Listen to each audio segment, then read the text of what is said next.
Maloi lau mali e aho e ki me lele e tonga ko toa pe fie ke talitali lele ki mo tonu, ke mo unia ngongo me le to tonga uloa ki me waka e mafo ki televisione tonga ki he hoani. Wakaigai ki ngahi ulu i o ngongo. Whakapapa make he miniti e taha ai hou e ki me mi pao e whale alea e pongpongi aho ni ke minista ko pekia Biliami Mano Pangahingano. Fehu ia e whawhunga whikaua no pele o tonga tapuni pe ku whai hangawi ki ni ia ku nau whlawatu ki muli i poloklama mau ngawe e puli anga ai ku nau whatupu e ngahi palopalema whasosiale. Pe a te whaa ki mai e he puli anga siaina e palawa i toru noa ko e o laia o e alea pau whitokoni ake ato ngani mo siaina e a ahi mai ai minista ki muli wengi i he ngahi wike ko maliwa atu. O ku te epe me ngahi tara noa ke he ana iange whataha i me tawa kai ke whamamitaha me mala e o e sipoti pe he whoki ki he tuunga o e ea. Ko e wakailewa eni ki he whai ki me kautaha Pacific Timber and Hardware.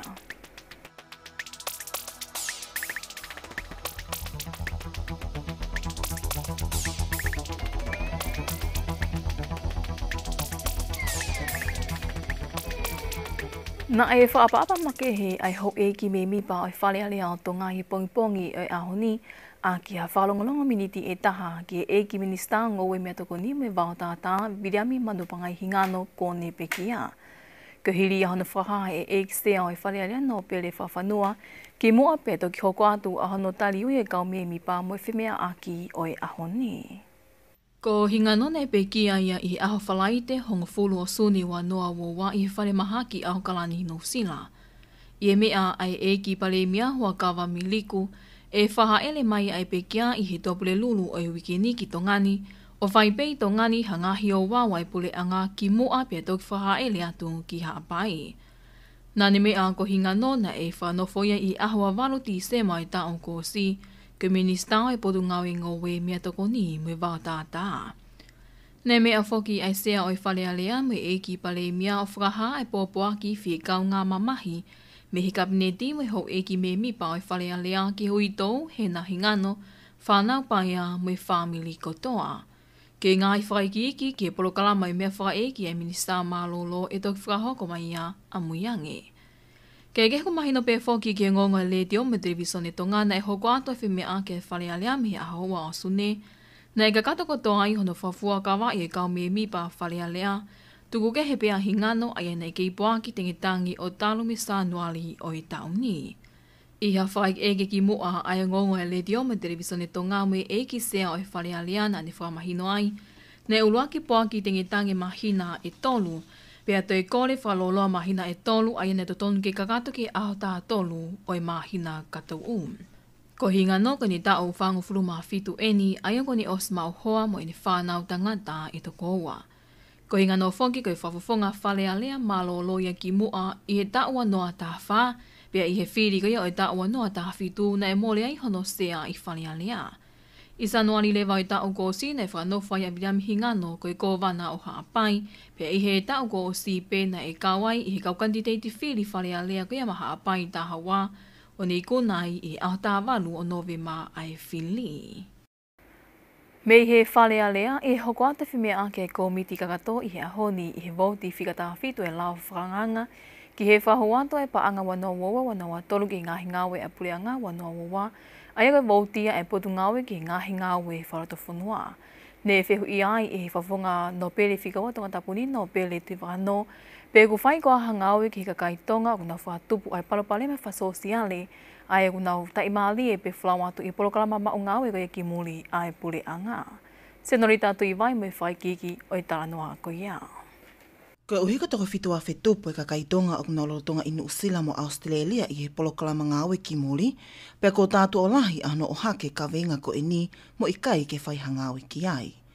I he mea whawhawhonga no pele whikaua o tonga tapuni no pele tui wakano, o kutotonu pe ke whai ahano wakai lelei ai polokalamani, ne ongo koe taha eni i he mauanga paanga lelei ki ekonomika ai whanua. Ka koe tokanga, ko uhi ko kamata ai awe whakataha pe ai ongo mea mari i he polokalama tōli, pe ko amanaki eni ke iai me ngai whenga mari e ke whamili ke awe i he polokalamani. Ko taha i ngahi mea o ku na hake pe he whawhonga ana tōli koe o kua i he tōli. Ko whakahauka mai ni haa moa, ku nau ta ofi, na koe ave ho na kai ko hi ko paparema o ku hopa tau pe mengai paparema tau pai ki tau to hi ka lava ke pai na nga u pa ta hai nga hile o tau to kama diai ke to vakai ya le minista mo o CEO e ko te ko sia wa pe nga hi paparema ko ya ki potunga u ko ha ho mo nga u fai ti ai e ko hi he ti tau ngari ko e ko hi he ko ka hopa pe ki mo to kon ke fai nga u ti ai ke u to hoko nga hi paparema ko ni ko hi pe ko tau masiva ka tau to masiva ani ko hi pe ko ngahi urunga o ki nau to o kuo ki muri te kai te fai ngahi ne o ai ka te o fai ngahi urunga ki ho tau ngai bare na etali ki he kawenga ni minista e Potungawe ki ngahi ngawe whalatofonua Sione Singista Saulala ha met no sio gerita ke la ki mua ko pau ke tau sio ki ai ko me ko ni ke se ka mo ka autorite a ange pe na pa ka mua ko por pe ma ko pe da yenga problem ni ko ti fa ho tu da o ge ma ko le tin officer i ngai ti tu ko ni o pai ngai to kon pinga mai pare ko i ke te lava ki mui ngai ku ma hua ko pa pe ke te lava ko pinga me ni pare ki ho ko atu ko pai ngai la ke sia o ge be fa malo e be te ha tio ki ai ki ta pa ki ko ia kai ke he oku i he toko no ngeau mātolu e ka kaitonga oku na ui Australia i lalotongan i he polokalama ma ungawe e Potungaweni pea kai toko no ngeau hiwataha i Nusila. Oku amanaki ke te wholawa atu mo e toko whangiau ni mawhitu mi tongani i he polokalama ma ungawe ki muri. Kai ke he i honotari e vouti whikataha whitu e Potungawe ki he ngahi ngawe whalatofonua i he komiti kakato o kwe unga mo e paanga e 8 miliona ki he tau whapaanga fo ou. Aia koe holo aki eni ai paanga e ono te smalewa miliona me he patseti na e wahei i he tau whapaanga kua osi ma ai Potungawe. Mai angonga leitio me televisione tonga ko Ausnolita tui vai. E malama he tau tupu e ahoni o ngawe i atongani ki i he kaha o, pea hoko ka vete ki anga ki he whiamoka ki kaya tuunga wha ekonomika kaya o e whanua. Koe me aia ai eksia o e whalealia no pele whawhanua whailonga i whaosinga o wike, ha polokalama ki hono whaivia ai tau ke kaya o e tau tupu. Ko e polokalamani koe whaake ngā he tohi whamoniako mai ni i he whanau tau tupu ko nau ngā unu mai ke whalele businessi, o ngā aki peho nau ngā he tau ke ilo he ta whaake o teu mo ilo fo'ou, tui me ngā he matalai akau pe heke whi mea tako ni me ngā whapotopoto aki ai ilo neako mei he university. Ne lawa lele ai e he businessi tau taha i nima i tongani ai polokalama ko e TYEE i he whingai aki me ngā he hoa ngā aui me tō pule anga ki ona whakaivia he tautupu ki nau malawa o whaupalani ma fotu lele i hanau businessi. Ko e businessi e nima ko e ni ke ngā he businessi ai ni i he whanau tautupu nau ngai aki honau tale niti ke mawai hanau mo ui. O gau ki hene businessi ai klupu tamai whiwhine toko whā ko e huni o whātau mua ki hono tau i e vewe plastiki i tongani. Ko e businessi takmamata i haapaia le peka mahe ko e Beauty and Style alavinia whehoko pe heke weta coffee a Joanne Puloka Rikamoto pe heke businessi for all ki hono fotu e palani mo teu a Christy Laulavu. Nei kunai e huni me weta kofi e pale paanga e ni mawhi Amerika ki hongo businessi tu ki mua i he lele itaha e palani ngawi ki fotu businessi ma whakalele ngawe.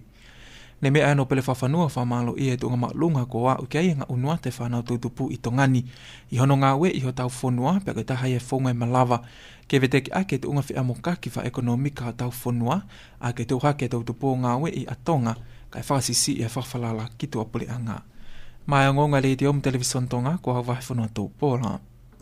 Na e whaki mai he pule anga sia i nai whaosinga e wike por palau e toru noa, ko e whalahia e ngāhi to koni palau na e whaki mai i he konga ki mua o i tau ni Alice tupo waipe mo e whaikiki. Ko e palau e toru noa ko ni ko o mai e me he kainga o i kolo ko Dongguan i he wahinga Guangdong i Siaina, pe ko taha e to koni na e tukpa ai Minister ki muri koe a Siaina, His Excellency Wang Yi, ke whaki mai ki tongani lo tone a ahi for diplomatika mai i he konga ki mua o i mahina ni.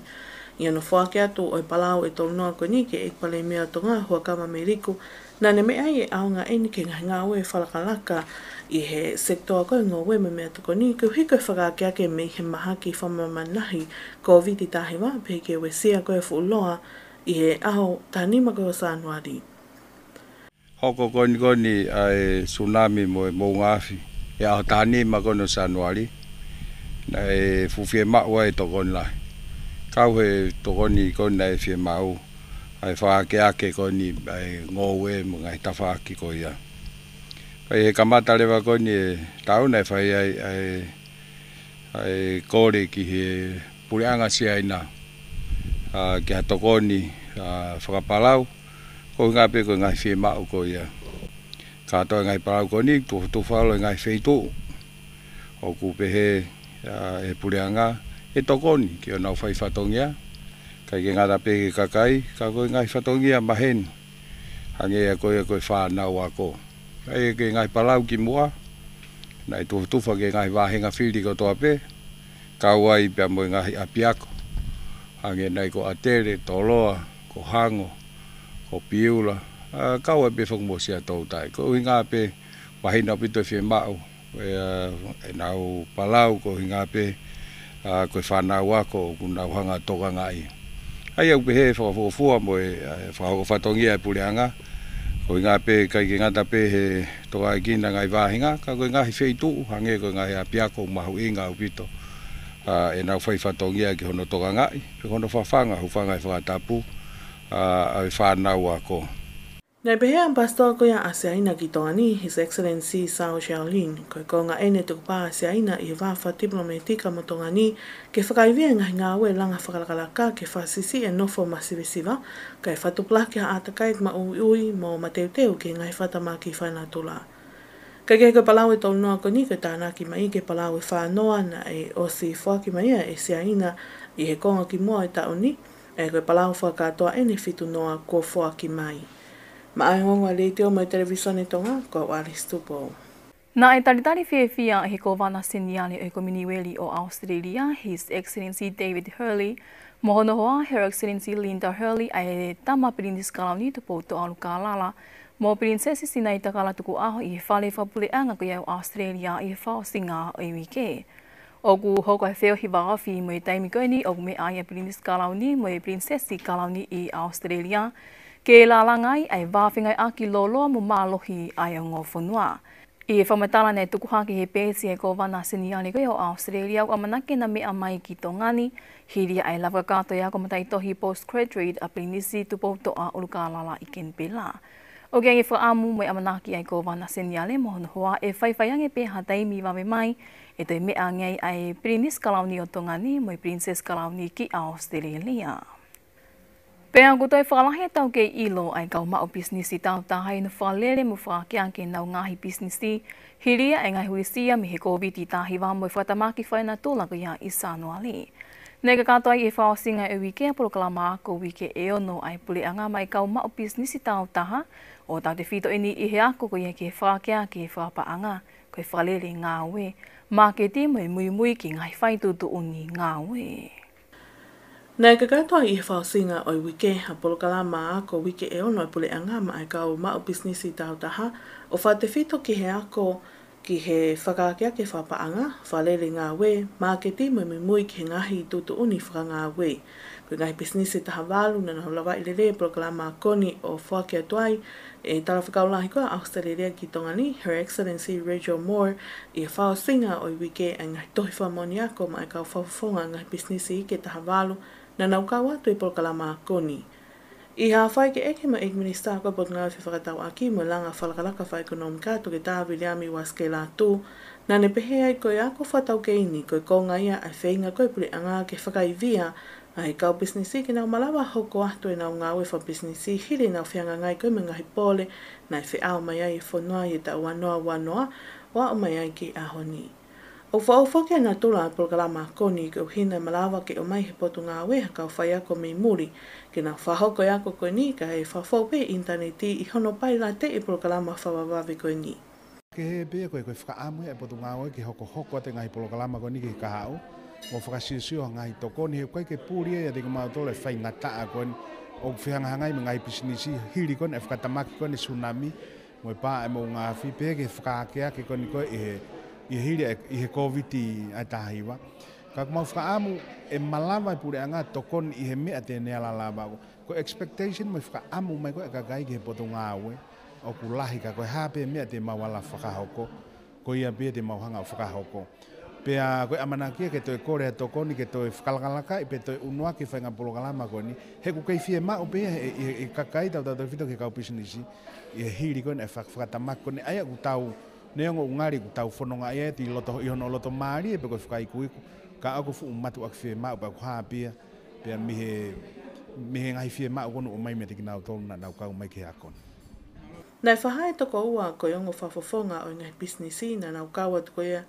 i he polokalama koni ko Maria Lita Fisilau me kau taha koe ai Frank Enterprises pe kia meriani lolo hea me he ese aola furniture koe ako mahu inga ni koe uhi ne malawa ke toi whalahi nau ilo ki ngahi tawhaaki o iako koe ke whalere ngā we pa a ngā marketi mo i whaitutu uni ngā we. The training will help us take a realistic overview of our current strategies. Koe ako ko ni o toko nia ke mautoi si ofe to unga koe bia e maungahi ngā awe e maungahi businessi tau te whito ini ke ngā awe whapaanga. Koe tu aki mai marketi, pia koe mea mahu inga taha koe ngā awe whataki ki hono tukanga ki nā kau ngā awe.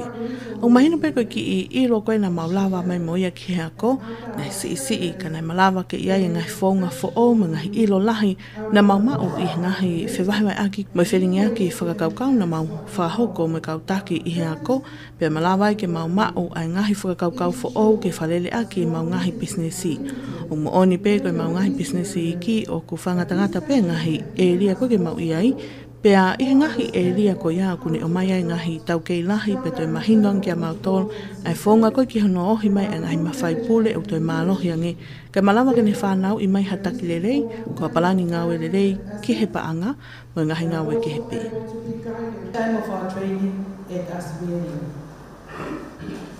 Koe ki taimi ko tō pe i he maukaua te koe ki ako koe ni nei mahu inga. Nei ngā hui pe ai ngahi mea koe ia ke hoko he ahoni pea o whema o lewa ke ririu e miseo na ngā we ki he businessi mo oni o i kai koe tala noa ngutu pe.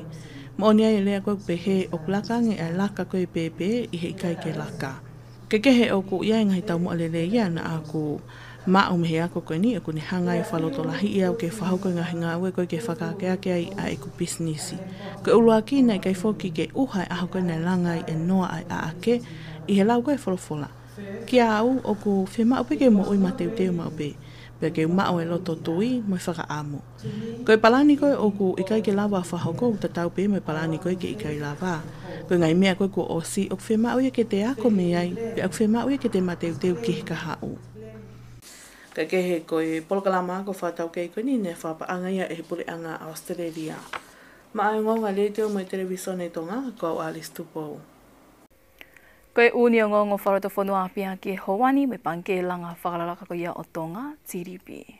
Oku ikai ke totongi ai revi i ho o vete pe whi awe ak paanga mo i panke langa whakalakalaka o tonga.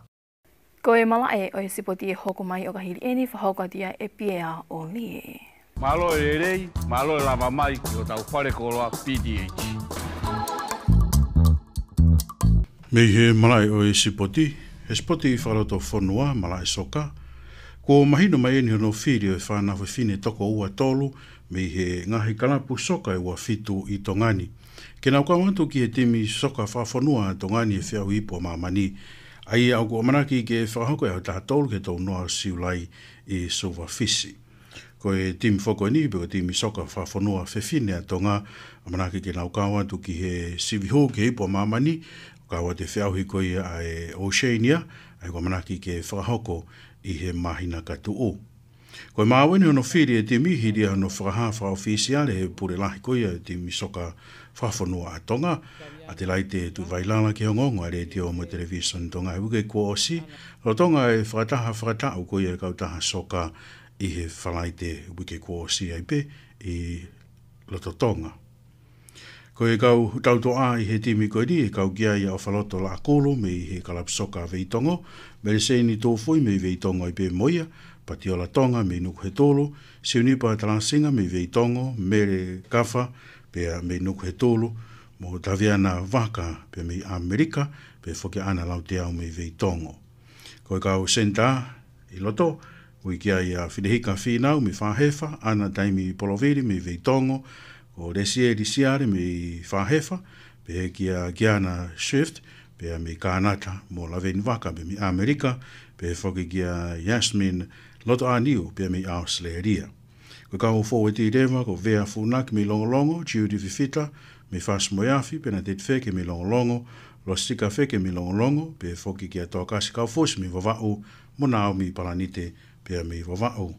Ka ure ko reva firi kia e toko fa ai ko mere ana tau fa mi he kalapsoka ko ya veitongo Grace Tenefa mi fas moyafi he hea tau fa mi hapai en solo fahina fa be mi vavau. Ko e whaia ko pure tim soka whawhanua tonga ko Connie Selby o Australia pe toko ni kia ia Mark Bell uhatahi. Ko e whaia ko reo kolo rewa ko mere rikiriki. Ka kehe ko e whataha koe ni kau taha soka tonga ne whiri fo wai ngahi lakanga i ko miti.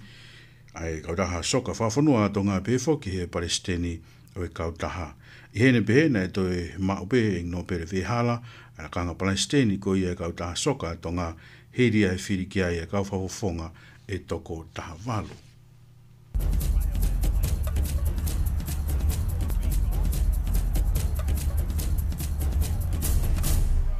Ko ika kātoi pia mo uni ngongo I he lea whatonga me le te o tonga ulangi me waki hoani ki mua koe pe tau mawai te te wakaingi pe hen ki ngahi taranoa lalahi ko ia oi aho. Whaapapa ma ke he miniti e taha ai hou e ki me mi pakoe whale a lea he pongpongi e ahoni ki minista ko pe ki a Viliami mano pangai hingano. Wheu ia e he whawhunga whikaua no pele koe tonga tapuni pe aku whai hanga au e ken ia kuna flawa tu ki muri he poloklama mao ngau e ko ia ai pule anga ai una whatupo e ngahi palopale ma wha sosiale. Pe a te whaki mai e pule anga siaina ai palawe tau noa koe ola ia o e alea pawhitokoni aki a tongani mo stiaina I he ahi mai minista ki muri wengi I he ngā hiwike ko mali ngatu. Ko ika kātoi pia mo uni ngongo me le te o tonga ulangi me wake howani uke e whaamune aptaki lele ko toa pia ngā hiongoni ke le tu whale ko toa pe. Whamalot ki tau kei whi a mai, ko liriani polu tele, ka mo me a.